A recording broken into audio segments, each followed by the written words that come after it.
Everyone, welcome to the channel. Arjun mains paid batch का आज के टास्क का सलूशन करेंगे। जो लोग हमारे पेड बैच से जुड़ना चाहते हैं, पीसीएस वंडर टेलीग्राम चैनल से जुड़ जाएंगे।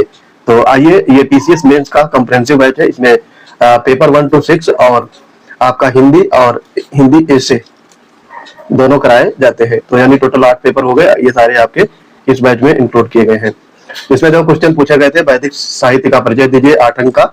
आधुनिक शिक्षा में सर सैयद अहमद खान के योगदान पर एक टिप्पणी लिखिए, और स्वतंत्रता प्राप्ति के उपरांत भारत के एकीकरण में सरदार पटेल की भूमिका की विवेचना कीजिए।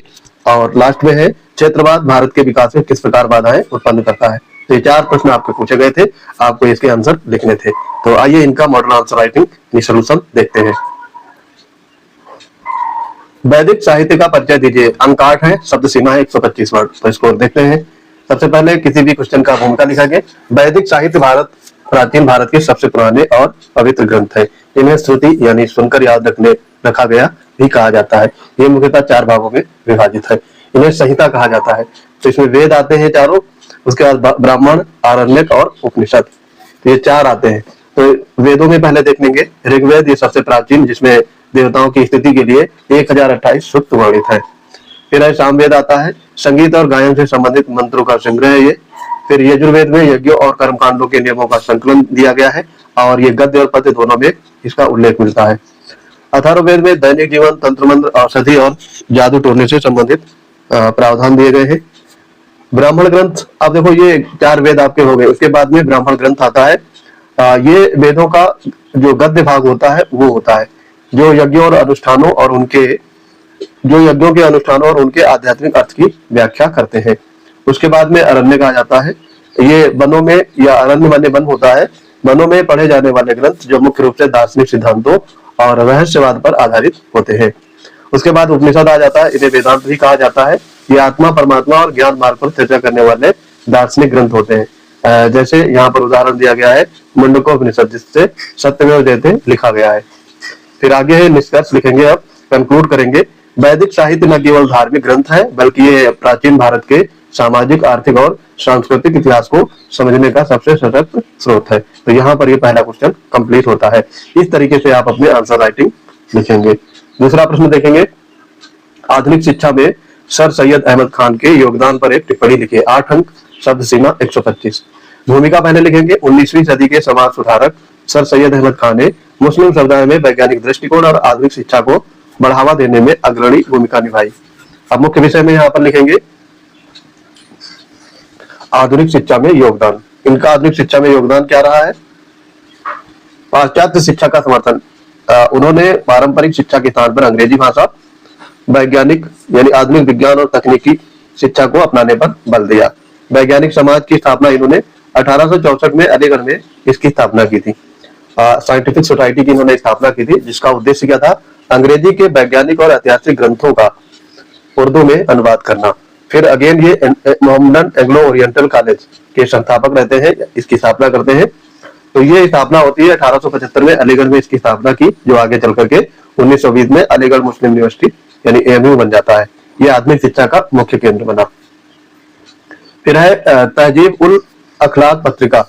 इस पत्रिका के माध्यम से इन्होंने सामाजिक कुरीतियों पर प्रहार किया और शिक्षा के प्रति जागरूकता फैलाई। अब कंक्लूड करते हैं। सर सैयद अहमद खान के प्रयासों ने न केवल भारत में मुस्लिम बौद्धिक वर्ग का मार्ग प्रशस्त किया, बल्कि देश में तर्क संगत और आधुनिक शिक्षा की नींव को भी मजबूत किया। ये आपका यहाँ पर दूसरा क्वेश्चन कंप्लीट हो जाता है। तीसरा आप देखेंगे। स्वतंत्रता प्राप्ति के उपरांत भारत के एकीकरण में सरदार पटेल की भूमिका की विवेचना कीजिए, अंक 12 है, और शब्द सीमा 200 शब्द। ठीक है, तो ये दीर्घ उत्तरीय प्रश्न आपका हो जाएगा। भूमिका इसमें क्या है? 1947 में स्वतंत्रता के समय भारत के सामने 562 से अधिक रियासतों के विलय की एक जटिल चुनौती थी। दोस्तों, अगर हमारे पेड बैच से जुड़ना चाहते हैं तो पीसीएस वंडर टेलीग्राम चैनल जरूर जुड़ेंगे। वहां पर आपको RO प्रीलिम्स और पीसीएस प्रीलिम्स और मेंस दोनों के पेड बैच एक्टिव है।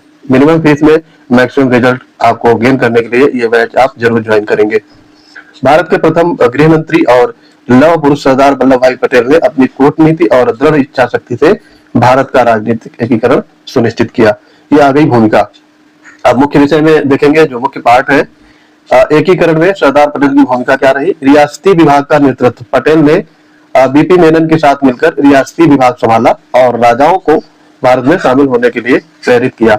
गाजर और छड़ी की नीति, कैरेट एंड स्टिक पॉलिसी, उन्होंने राजाओं को प्रिवी पर्स यानी विशेष भत्ता और सम्मान का आश्वासन दिया, लेकिन साथ ही देश की अखंडता से समझौता न करने की सख्त चेतावनी भी दी। 3 प्रमुख जटिल रियासतों का विलय हुआ था, आपने पढ़ा होगा। यहाँ देखो 3 जटिल रियासतों का विलय, इसमें जूनागढ़ आता है। यहाँ के नवाब के पाकिस्तान भागने के बाद पटेल ने फरवरी 1948 में जनमत संग्रह कराकर इसे भारत में मिलाया। उसके बाद में हैदराबाद आता है। हैदराबाद, यहाँ के निजाम ने स्वतंत्र रहने का प्रयास किया। पटेल ने सितंबर 1948 में ऑपरेशन पोलो यानी सैन्य कार्रवाई के माध्यम से हैदराबाद का भारत में विलय कराया। और तीसरी रियासत है जम्मू कश्मीर। पाकिस्तानी कबीलाई आक्रमण के बाद महाराजा हरि सिंह द्वारा विलय पत्र पर हस्ताक्षर कराने में महत्वपूर्ण भूमिका निभाई। आप यहाँ पर देखेंगे, कंक्लूड करेंगे इसको। सरदार पटेल की दूरदर्शिता के बिना आज के अखंड भारत की कल्पना असंभव थी। उनके इन्हीं प्रयास के कारण या योगदान के कारण उन्हें भारत का बिस्मार्क भी कहा जाता है। उनके जन्मदिन को राष्ट्रीय एकता दिवस के रूप में मनाया जाता है। अब देखेंगे लास्ट क्वेश्चन, क्षेत्रवाद भारत के विकास में किस प्रकार बाधाएं उत्पन्न करता है? शब्द सीमा है 200, अंक है 12। तो भूमिका इसमें है, क्षेत्रवाद से तात्पर्य अपने विशेष भौगोलिक क्षेत्र के प्रति अत्यधिक प्रेम और देश की तुलना में क्षेत्रीय हितों को प्राथमिकता देने की भावना से है। जब ये भावना संकीर्ण हो जाती है तो ये भारत के समग्र विकास में गंभीर बाधाएं खड़ी करती है। ये आपका हो गया इंट्रोडक्टरी पार्ट। मुख्य विषय में देखेंगे विकास में उत्पन्न बाधाएं, राष्ट्रीय एकता और अखंडता को खतरा, संकीर्ण क्षेत्रवाद से अलगाववादी प्रवृत्तियां, जैसे अतीत में कुछ क्षेत्रों में अलग राज्य या देश की मांग को बढ़ावा मिलता है जिससे आंतरिक सुरक्षा प्रभावित होती है। आगे है इसमें संसाधनों के बंटवारे पर विवाद, राज्यों के बीच नदी जल विवाद जैसे कावेरी जल विवाद या फिर खनिज संसाधनों का नियंत्रण को लेकर खींचतान बढ़ती है जिससे विकासात्मक परियोजनाएं अटक जाती है। आर्थिक असंतुलन हो जाता है, क्षेत्रीय राजनीतिक दल अक्सर अपने वोट बैंक के लिए केवल अपने क्षेत्रों में निवेश का दबाव बनाते हैं जिससे देश का संतुलित क्षेत्रीय विकास बाधित होता है। फिर है भूमि पुत्र सन ऑफ द सॉइल की नीति, कुछ राज्यों में बाहरी राज्यों के श्रमिकों या पेशेवर का विरोध किया जाता है, इससे कुशल श्रम की गतिशीलता रुकती है और औद्योगिक विकास पर नकारात्मक असर पड़ता है। फिर है राजनीतिक अस्थिरता, गठबंधन सरकारों के दौर में क्षेत्रीय दलों द्वारा राष्ट्रीय नीतियों को प्रभावित किया जाता है जिससे कभी कभी देश हित के कड़े आर्थिक फैसले लेने में देरी हो जाती है।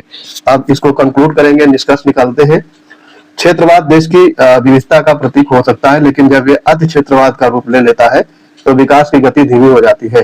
विविधता में एकता के सिद्धांत को मजबूत करके और देश के सभी हिस्सों का समान विकास करके इस चुनौती से निपटा जा सकता है। तो ये था आज का टास्क, कंप्लीट हो गया। जो लोग हमारे पेड बैच से जुड़ना चाहते हैं पीसीएस वंडर टेलीग्राम चैनल से जुड़ जाएंगे, वहां पर आपको आरओआर प्रीलिम्स और पीसीएस प्रीलिम्स और मेंस दोनों के पेड बैच एक्टिव है। तो मिनिमम फीस में मैक्सिमम आउटपुट पाने के लिए आप बैच से जरूर जुड़ेंगे। मिलते हैं अपने अगले इंपॉर्टेंट वीडियो के साथ, तब तक के लिए पढ़ते रहिए। जय हिंद।